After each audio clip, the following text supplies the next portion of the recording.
Bonsoir à tous et bienvenue dans cette édition d'information. La directrice générale des élections a procédé à l'inauguration du magasin régional de stockage des kits et documents électoraux de la région administrative de Kindia.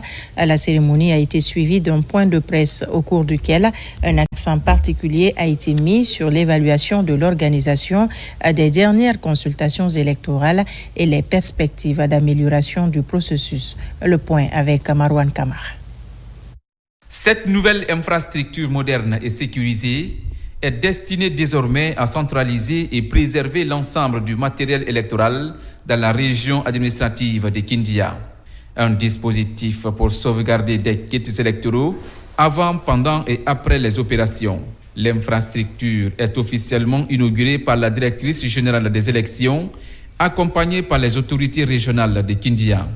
La construction des magasins régionaux de stockage et d'entretien du matériel électoral est non seulement une vision, mais aussi et surtout une volonté du chef de l'État et de son gouvernement d'inscrire désormais notre pays dans le concert des nations démocratiques.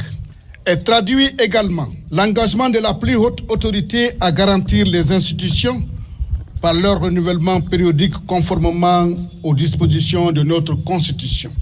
Au terme de la cérémonie inaugurale, la directrice générale des élections a animé un point de presse consacré à la revue de l'organisation des dernières élections dans la région. Objectif, analyser le déroulement du processus électoral, identifier les forces et les insuffisances en vue d'améliorer les prochaines élections à venir. Nous avons tenu, après l'évaluation du scrutin référendaire du 21 septembre 2025, et le scrutin présidentiel du 28 décembre 2025, investiture du président de la République élu. Après l'atelier d'évaluation de ces deux scrutins, il était le devoir de l'organe en charge des élections de notre pays de faire le point de la situation par rapport au reste des échéances à venir, conformément au chronogramme qui avait été déroulé depuis plus de 3 ans maintenant.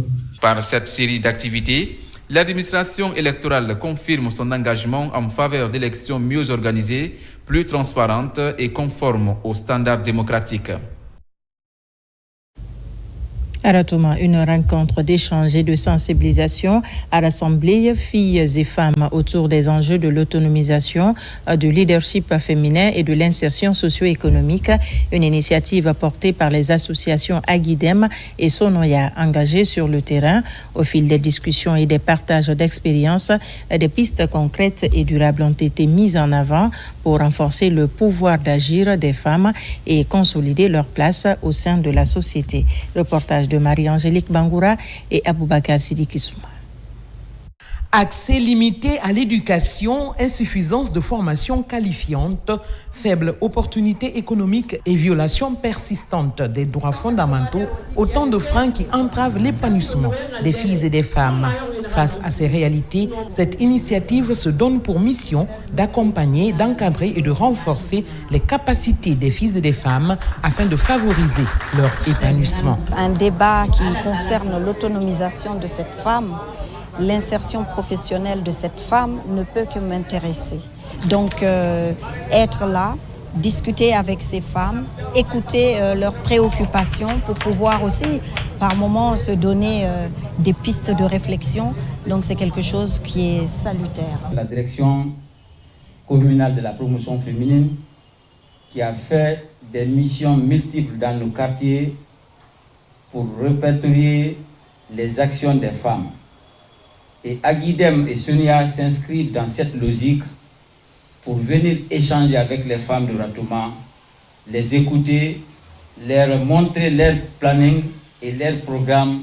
À travers leur expertise de terrain, les associations Agidem et Sonoya unissent leurs forces pour valoriser le potentiel des filles et des femmes. À cette rencontre de Ratoma, elles mettent un accent particulier sur l'autonomie financière, la formation et le leadership féminin. Si une femme elle est accompagnée pour qu'elle puisse trouver un travail qui est adapté à elle, parce qu'elle ne peut pas travailler toute la journée, oublier les enfants à la maison.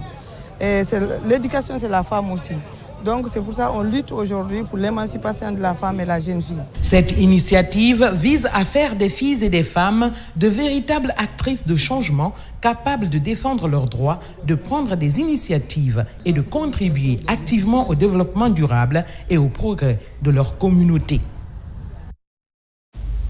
Au lendemain d'un plébiscite historique à Boffa, l'heure est à la reconnaissance des efforts des militants de la génération pour la modernité et le développement. Pour entretenir ce pacte politique, le directoire de campagne préfectorale a entamé une tournée de marathon à travers les communes rurales de Koba, Lisso, Mankuntan ou encore Tugnefili, un périple placé sous le signe de la reconnaissance et du réengagement. Fodé Kamara, Fana Kamara, Moussa Bangoura. De Koba à Tugnefili, en passant par Tamita, Duprou, Lisso, Mankuntan, l'accueil a été à la mesure de l'enjeu chaleureux et républicain. À la tête de cette délégation, Mohamed Khalil Bangoura, directeur préfectoral de campagne, accompagné des ressortissants, est allé au contact des populations pour porter un message de gratitude du sommet de l'État aux populations de Boffa. On a décidé, avec les ressortissants, avec le directeur de campagne de Boffa, de tourner de porte à porte, comme on l'a fait avec la campagne. On est venu de porte à porte, toucher les candidats, les électeurs, demander à voter pour notre candidat. Aujourd'hui, notre candidat est élu pour les septennats. Il a été investi, il a fait les grandes lignes de son septennat, il a donné les programmes. Il faut que nous venions maintenant transmettre fidèlement et sincèrement ce mot même de président, ses priorités dans son plan d'action dans les 7 ans. Donc ça ne peut pas être transmis à distance, raison pour laquelle tout le directoire de Boffa et les ressortissants de Boffa ont tenu à être auprès de ces électeurs. Sur le terrain, cette démarche est perçue par les populations du Rio Pongo et Colisso comme un acte de reconnaissance politique. Pour les citoyens de ces localités rurales, cette visite de courtoisie renforce le lien entre la base et le sommet. En réponse, les populations ont réitéré leur adhésion totale aux réformes engagées, se disant prêtes à accompagner le chef de l'État dans son mandat pour les 7 prochaines années. Faire du bien est bien, mais celui qui reconnaît aussi le bien est bien plus que le bienfaiteur. Et on ne fait que prier pour les fils de Koba, on ne fait que prier pour les fils de la Guinée, prier pour le général président, pour son septennat, qu'il le passe dans les meilleures conditions, dans la santé, dans le progrès, dans le développement et dans le bonheur pour tous les Guinéens. Aujourd'hui, c'est des sentiments de réconfort. Parce que nous avons constaté, lors du référendum, nous avons reçu une mission qui est venue remercier la population de Lisso. Ça a réconforté la population de Lisso à plus d'un titre. Et après les élections présidentielles, nous recevons aujourd'hui une forte délégation conduite par le directeur préfectoral de la campagne de Boffa pour venir remercier la population de Lisso après les élections présidentielles. L'apothéose de ces rencontres a été marquée par un geste symbolique fort, la remise de satisfecit aux militants les plus actifs, une distinction qui vient couronner le dévouement de ceux qui, dans l'ombre, ont porté la voix du changement dans chaque foyer du Rio Pongo.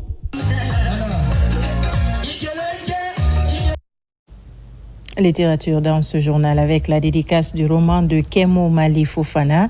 Il est intitulé « Les larmes de la Méditerranée », un ouvrage qui traite l'immigration clandestine, une réalité qui touche les familles guinéennes et africaines. Notre reporter Yaya Silla a suivi la cérémonie de dédicace. S'il existe aujourd'hui un des thèmes qui suscite le débat sur l'angoisse et la stupeur de la plupart des pays africains, notamment la République de Guinée, c'est bien celui de l'immigration clandestine, un thème consacré au drame quotidien subi par la couche juvénile que désormais l'écrivain Kemo Mali Fofana raconte dans son livre intitulé « Les larmes de la Méditerranée ». Chaque année, des milliers de femmes, d'hommes d'enfants disparaissent dans le désert et dans la mer. Le désert d'abord, ce désert sans frontières, où le soleil brûle la peau et l'âme, où des jeunes marchent pendant des jours, parfois des semaines, sans eau, sans nourriture, sans certitude. Beaucoup n'arrivent jamais jusqu'à la côte. Ils tombent là, anonymes, avalés par le sable, sans tombe, sans prière, sans nom. Puis vient la mer, la Méditerranée, belle, immense, indifférente. Cette mer qui a porté l'histoire des civilisations est devenue aujourd'hui le plus grand cimetière marin du monde contemporain. À la présentation de ce livre au public, les contributions des uns et des autres sont partagées pour une meilleure réflexion sur la tragédie humaine que constitue la migration clandestine. Les études aussi arrivent à la même conclusion que les mères de famille jouent un rôle extrêmement important dans cette migration clandestine, en encourageant, en finançant, en motivant, en encourageant, en incitant leurs enfants à aller à Foteta. Foteta, ce n'est pas en couleur, c'est en noir et blanc pour ceux qui arrivent.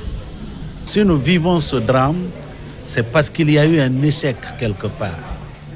Si nous vivons ce drame, c'est parce qu'il y a eu un manque de vision quelque part. Il y a encore quelques semaines, j'étais sur le terrain pour vanter le mérite de l'éducation, pour faire de l'éducation la priorité des priorités qui devait être. Parce que beaucoup de nos jeunes, Bano l'a dit, qui meurent dans la Méditerranée, c'est des diplômés. Mais il faut aussi avoir le courage de dire que c'est des diplômés qui se posent la question de savoir que puis-je apporter sur le marché de travail. Nous sommes une terre d'opportunités. Il y a beaucoup d'emplois ici en Guinée, mais qui sont aujourd'hui occupés par d'autres jeunes venus d'ailleurs. Quelque part, nous devons nous questionner. Nous devons questionner notre système éducatif, nos choix politiques. Nous devons questionner ce que nous disons à nos enfants. Édité par la maison Les Plumes Inspirées, Les larmes de la Méditerranée est un récit autobiographique bouleversant. Il évoque véritablement le contraste entre le rêve européen et la violence du parcours. La souffrance physique et morale, la faim, la soif, la peur constante et le mauvais traitement subi par les migrants dans les pays traversés. Pour terminer, la diaspora guinéenne s'illustre une fois de plus par des actions concrètes en faveur du pays. Après plusieurs années passées aux États-Unis d'Amérique, un jeune Guinéen de retour au pays a initié la réalisation d'un complexe sportif et de loisirs au profit des jeunes de Conakry et de Koya. À travers ce projet, le promoteur entend contribuer à l'encadrement de la jeunesse tout en soutenant les efforts des autorités dans le processus de développement national. Aboubacar Junior Kamara. Une passerelle économique est établie entre la Guinée et sa diaspora grâce à la main tendue du chef de l'État. L'amélioration du climat des affaires amène les jeunes Guinéens vivant à l'étranger de venir investir au pays. Ibrahima Kamara vivant aux États-Unis est une illustration. Ce complexe sportif et de loisirs est réalisé par ce jeune dans son pays afin de créer de l'emploi et lutter contre la délinquance juvénile.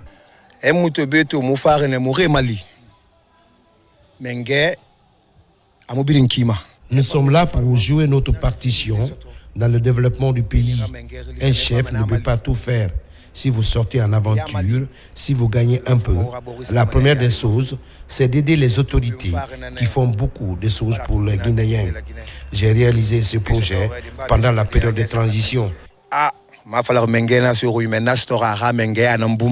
Installé au cœur de la municipalité de Koya, Doumbouya, en bordure de l'océan Atlantique, ce complexe a déjà créé plusieurs emplois dans sa phase de réalisation. Ce complexe est un ouf de soulagement pour nous, les autorités locales, surtout particulièrement à Doumbouya Centre.